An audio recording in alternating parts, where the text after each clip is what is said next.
É isso aí, nação rubro-negra. Eu vou trazer para vocês o que a mídia esportiva está falando, o que está repercutindo após essa vitória magra do Flamengo sobre o Botafogo da Paraíba pela Copa do Brasil, 1-0, gol do menino da base, Joshua, 17 anos. Primeiro jogo, primeiro gol, primeira vitória. Felipe Luiz lançou ele e teve personalidade e fez o gol da vitória do Mengão. O Flamengo bateu recorde de público e de renda lá no Estádio Castelão, no Maranhão. Você vai ver isso e muito mais. Preparativos do Flamengo, discussão de elenco e muitas mais informações do time mais amado e mais querido do Brasil e do mundo. Antes de mostrar os cortes da mídia esportiva, eu te peço, se inscreve no canal e ative o sininho das notificações para você não perder nenhum vídeo, nenhuma notícia do Mengão que eu trago aqui todo dia. Tamo junto, eu sou o FB do Flamengo, vamos ver o que a mídia esportiva está falando. Crédito do vídeo na descrição. Vitória do Flamengo sobre o Botafogo da Paraíba.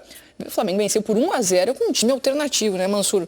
Eu achei o jogo tranquilo, dominado pelo Flamengo com uma certa tranquilidade. Sim. O jogo foi todo ele dominado pelo Flamengo. A questão da demora do gol, ela tem um pouco a ver com algo que que era o problema do Flamengo. Que é uma questão do elenco, né? Assim, como o Flamengo não tem substitutos para os seus meias ofensivos, jogadores que em geral resolvem com o último passe, mais próximo da área, com mais criação, mais perto da área, ele termina por acumular atacantes. Atacantes com características de um jogo mais vertical, de condução de bola, de velocidade. Nos momentos em que, especialmente no início, o jogo foi o Flamengo contra um bloco defensivo muito baixo defendendo a área, era natural que em termos de articulação o time sentisse um pouco.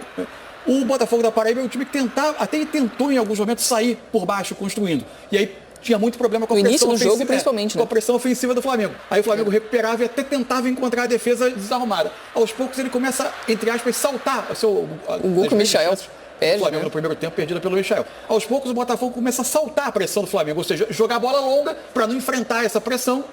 E aí o Flamengo tinha que construir contra uma defesa colocada atrás. Só que em alguns momentos, quando ele fazia essa bola longa, ele posicionava um pouco mais de jogadores à frente para tentar duelar por essa bola longa. Quando o Flamengo retomava, começou a encontrar alguns espaços para os seus jogadores de mais velocidade acelerarem.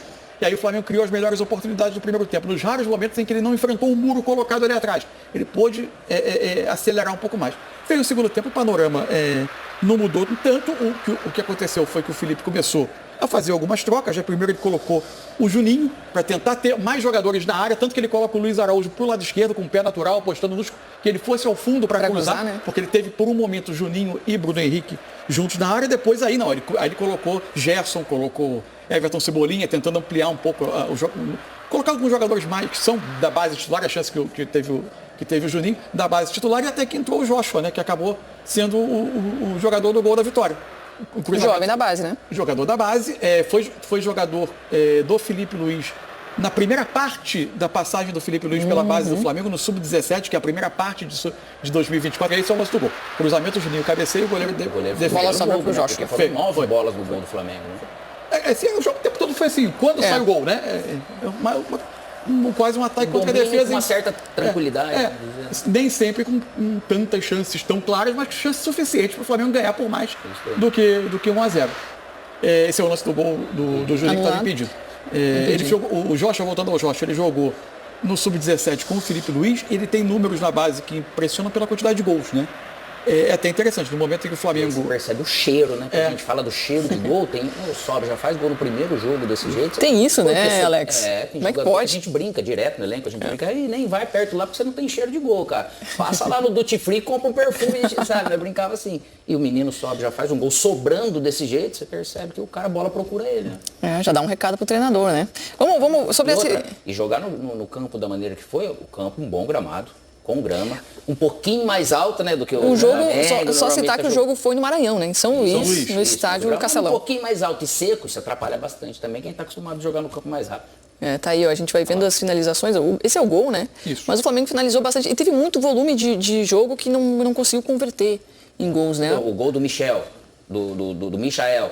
Não pode errar. Sim, não é ele tentou colocar, né? Ele tentou tirar. Não pode errar. Só que tiveram outros momentos. Olha, defendendo. O Felipe Luiz falou sobre esse problema aí da finalização na coletiva. Vamos ouvir o trechinho. Fizemos um jogo com muito volume, muita posse, criamos muitas chances e faltou fazer o gol. Faltou colocar a bola para a rede. E hoje era um daqueles dias assim que o brilho, né, na frente do goleiro estava apagado. Mas continuar trabalhando, continuar assistindo para poder evoluir nesse aspecto aí que os jogadores sabem, porque eles mesmos são os que mais se cobram e mais ficam doloridos quando erram gols, com uma oportunidade de fazer o que é mais bonito no futebol, que é fazer um gol e comemorar com a torcida quando eles não fazem. Eu sei que eles ficam sentidos, e hoje todos eles do ataque tiveram chances e no final só quem fez foi o menino da base, né? Então vamos continuar evoluindo nesse aspecto. O campo realmente sem palavras, sem condições, mas prefiro olhar para onde eu controlo, que é a minha equipe, e agora pensar para frente. Olha, Felipe criticou o campo que você estava falando, Alex, que o campo não parecia legal. Ele falou de lá, quem está errado sou eu, e deu, mas lógico que atrapalha a maneira do campo, atrapalha, né? Às vezes é grama velha que está ali alta e a gente daqui da televisão você vê uma coisa, então para ele falar assim, realmente o campo atrapalha bastante, até na parte física, porque tem um desgaste diferente. Né? Gramado é fundamental, precisa ter gramado bom, gramado ruim, atrapalha jogo, é uma praga brasileira, né? Agora, saindo do campo que vai em volta, né? É sempre muito bonito quando você vê que alguns clubes brasileiros nacionalmente conseguem provocar, né? Desde a chegada do Flamengo em São Luís, as ruas ao redor do aeroporto completamente tomadas de gente, uma mobilização São que é muito impactante. Que raramente vai conseguir vir aqui para ver um jogo. E a arquibancada abarrotada, né? Do estádio, com um calor na recepção ao time, daquela ansiedade mesmo de ver o Flamengo jogar, é muito bonito. Assim, o que a gente viu em termos do fora do campo foi muito, muito chamativo. Mais uma coisa legal que a Copa do Brasil tem, né? Porque leva os times para lugares onde remotamente eles Por vão, outro lado, assim, a lamentar que o torcedor do Botafogo, da Paraíba, o torcedor de João Pessoa, que provavelmente ao longo do ano deposita na Copa do Brasil, nesse momento da história do clube, a chance de ver um dos grandes clubes do país, das grandes marcas nacionais, indo jogar lá, ficou privado disso, porque o clube vendeu o mando de campo. Boa. Olha só, antes do jogo, o diretor de futebol do Flamengo, José Botto, comentou sobre a negociação do clube com o Jorginho, do Arsenal. Vamos ouvir o que ele falou sobre isso antes da partida. Eu não sabia dessa notícia, falo com o Botto todos os dias, nunca me falou nada disso. O Jorginho não é do jogador do Flamengo, é do Arsenal, e portanto não posso falar de jogadores que não pertencem ao Flamengo, né? Mas um grande jogador, um grande respeito por ele, e é bom que o Flamengo esteja olhando esse tipo de jogador de alto nível para poder melhorar ainda mais o nosso elenco, mas no momento eu não sei nada. Então, gente, Felipe Luiz estava comentando sobre o que disse, né, o diretor de futebol José Botto antes da partida. O José Botto não passou bem e o Felipe coisou. O erro não é nosso aqui. Eles são a mesma pessoa, acho que é isso. Tô brincando. É o Felipe comentando sobre o que José Botto falou sobre a chegada do Jorginho. É um jogador muito esperado no Flamengo. A expectativa mas a expectativa é que ele venha no final da temporada europeia. Mas é um jogador que vai somar bastante seria pro Flamengo. Muito legal ver esse nível de jogador vindo pro Brasil realmente, valorizando trazendo muita coisa da que eles viveram, acrescenta muito para o ambiente dos clubes, mentalidade do futebol brasileiro, esse tipo de jogador para cá. Jogador que viveu a elite do jogo durante muitos anos da carreira, né? Vive a elite do jogo. Então, é difícil você não olhar para ele e não ter Ele se lesionou agora, né? Tá fora dos jogos do Arsenal nessa reta final de temporada, já são 4 ou 5 jogos que ele tá fora.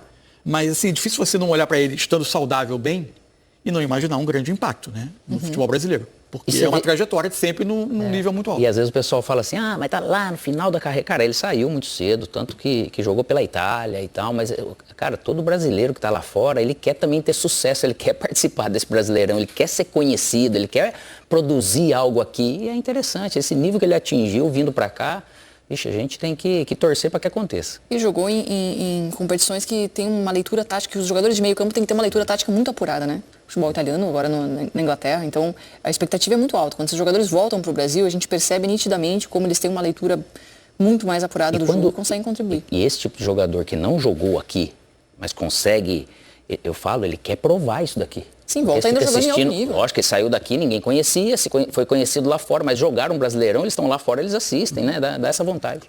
É verdade, acho que vai ser um jogador que vai somar. A expectativa é que o Jorginho chegue antes da Copa do Mundo de Clubes, para reforçar o Flamengo. Tem uma janela. É isso aí, pessoal. Essa foi a repercussão da mídia esportiva nessa vitória magra do Flamengo sobre o Botafogo. Mídia esportiva aí debatendo a ausência de Arrascaeta, De La Cruz, Pulgar, a espinha dorsal do meio de campo do Flamengo.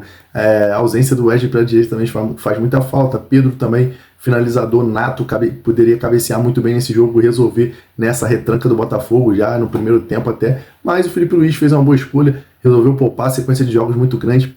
O Flamengo terá mais 8 jogos nesse mês de maio e vai ficar complicado se ficar desgastando muito os jogadores. Mas, com certeza, o Flamengo, no jogo do Maracanã contra o Botafogo, na volta, o Flamengo vai meter uma goleada. Agora vamos se preparar para o jogo contra o Cruzeiro, no Brasileirão, fora de casa, que é muito importante. Aí sim, bota a força máxima, porque o Flamengo precisa defender a liderança. Se você gostou desse vídeo, tá com o dedo no like, se inscreve no canal se você é flamenguista fanático, assim como eu, e não quer perder nenhuma informação do Mengão. Eu trago informações do time mais querido e mais amado do Brasil aqui todo dia. Então, se você ainda não se inscreveu, se inscreve e curte esse vídeo também para ajudar o meu trabalho. Tamo junto e forte abraço e segue o líder porque final de semana tem Brasileirão.